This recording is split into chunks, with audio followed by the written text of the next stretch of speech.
A viewer named Chris has reached out to me to see if I can fix his Xbox Series X console. It's arrived obviously in this huge box, and I'm really hoping that I'm going to be able to fix it for him and his children. Apparently, according to Chris, there's been a bit of movement with the Xbox Series X, and now all of a sudden it doesn't display. By the sounds of the email, it doesn't seem like it's going to be something as simple as a HDMI port swap. So let's get the box open and diagnose this console. Oh, and it's a box in the box. That does actually make my life 10 times easier when it comes to shipping, because I've already got a box to send it back in. First of all, let's give it a test and see if it powers on and just make sure it survived the shipping. Actually, on the face of it, how does the port look? Ooh, okay. Under the microscope, I would go ahead and say that the port itself does not look great, I can confirm. Is it loose in any way? It doesn't seem loose, but it looks like the pins themselves are not in a great working condition. You can see that the plastic's bent in the middle. Can you see that? And we have some of the gold copper missing from inside the plastic port itself, as well as the fact this is a little bit bent. I hope there's no damaged traces here. If it is going to be something like a HDMI port replacement, I've got a little bit of a new technique that I want to try out in this video. One that I've not used on an Xbox Series X before. Let me continue taking this apart. I can see as well it's not actually been opened before. I don't think it's worth testing because that port just needs replacing regardless, you know. Saying that, it would be a good idea to make sure it just turns on. So even though it's not like a no power issue, at least we can then confirm that again it survived shipping. I should have done that. So 3, 2, 1. It does power on. Does it beep off? Do we have a disc inside? No disc, and it stays on. That's good. All right, let's turn it back off and continue getting it apart. To get this sticker off, I actually like to go around about 150 degrees Celsius. Peel it back and then put it back exactly how it is. Nice and neat and tidy. And exactly the same for the sticker down here. I have been doing quite a few repairs for free recently. FYI, this is a free repair. And I think a lot of people have a concern and they're like, why are you doing these repairs for free, Joey? I think A, it's just nice to do something nice for people in need who need repairs and they can't get them done for whatever purpose that might be, whether it be financially, or they just can't trust repair shops because they haven't done a good enough job in the past or whatever. And what do I get out of it? I get content, you know, like this video, for example, from doing this repair. Being truthful, it's nice to be nice, but I'm also able to earn a living through the content. So it's a win-win. Does that mean I might get some people who take the mick and potentially might fabricate some story to end up getting me to repair it for free? I mean, yes, there is a world where that does happen, but I would like to hope that people won't abuse that system. And maybe I'm stupid for that. Okay, we got the bulk of the bad boy out now. Before I do go any further, a quick word from today's video sponsor, PCBWay. PCBWay's September deals were just too good to stop, so they didn't. The free purple solder mask offer is now extended through October, all the way up until the 31st. And they are still offering up to 40% off flexible TPU prints. Perfect for wearables, phone cases, and bendy bits. Hit the link in the description down below to find out all about it. Thank you again to PCBWay for sponsoring today's video. I do have to say, this console, because it's never been opened before, it's in great condition. And it's very rare that I come across consoles like this because of some of the stuff that I'm dealing with secondhand, you know? It's nice for a change. This thermal paste is as dry as you would never believe. That is absolutely crazy. Look.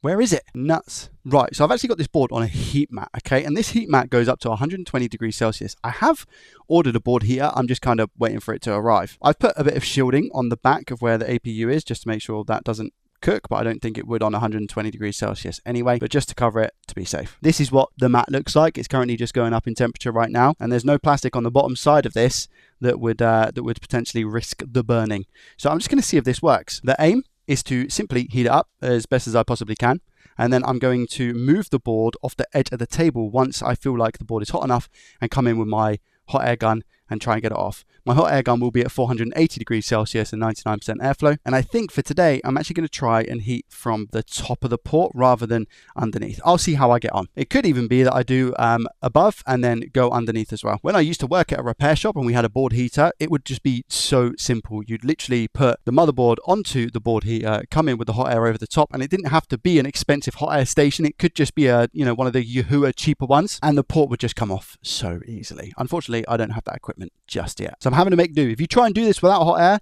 I would say that the Series X is one of the toughest boards to do a HDMI port replacement, purely because of how thick the board is. Okay, I think what I'll do is I'm going to blast it from the top whilst it's on the mat, and then I'm going to hang it over the edge of the board when I do the finer refinement from underneath. I think that's what I'm going to do, because we do also have glue on this port, and it's very, very annoying. Just come in here over the top with the hot air.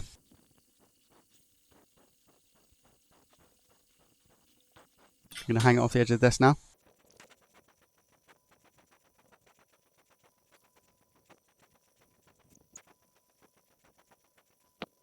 And even with that, it's not good enough. So I'm going to have to come in here. Some flux and leaded solder, I think, whilst keeping the board hot. I thought I might be able to get away with it, but just flood that. Turn it around quickly. Do the same for the ground holes. Now we've added leaded to the mix, it should technically be a little bit easier. I'm just cleaning that flux off so it doesn't drop on my leg and burn me. Try from this side now.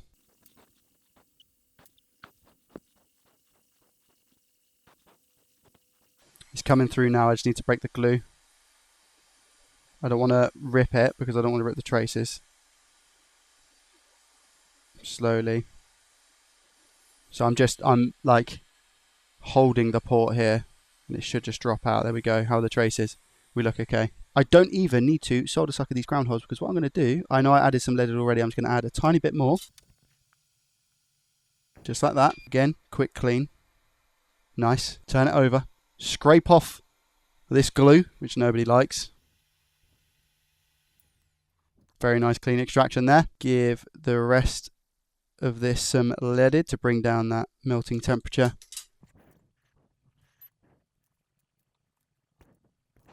That's ready for a port. As soon as you add the leaded, it does become easier. Should have maybe done that at the start, but it is what it is. Port is nice and tinned. Let's bring our board back. These are a nice clean board. Come in with some flux, not too much, just a little bit. Take some of that off. There we go. Do not put the same port back on, Joey. Exactly the same technique here, just in reverse. So I'm going to go from underneath, 480 degrees Celsius, 99% airflow. And because we've got the leaded mixed with the unleaded here, we should see a nice little mix. There we go. Starting to form. Perfect. These two at the top left take longer purely because they're closer to a bigger ground plane. They're on the same ground plane, I'm sure, but the ones on the bottom right are just closer to the edge. Here we go. This is ready. Primed to drop the port on. So here we go. Try not to mess it up. Now that port is not down correctly. So I need to hold the heat here because if you think about it, the port is very, very cold, right? So if the port's cold and you're putting it onto something boiling, that temperature is going to meet in the middle and it's not going to be enough to wet the solder. So I'm just going to take a couple of seconds here and just hold that heat on. Those pins are not touching the pads. Like nowhere near at the moment. The port is just hanging in the midair. There we go. Now you see the drop. You see that? So I'm just going to wave the port around a little bit. Make sure it gets nice and stuck down into place. There it goes.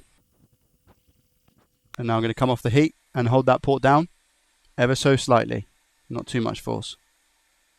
Just a little bit. Wait. Just enough for that solder to solidify. Which it has now done. And then we can come in with a nice cushy clean and just get rid of most of that flux that we can see. Now because the board's hot, this cleans up super, super easy. And that is what we love to see. Nice job. Turn the board around.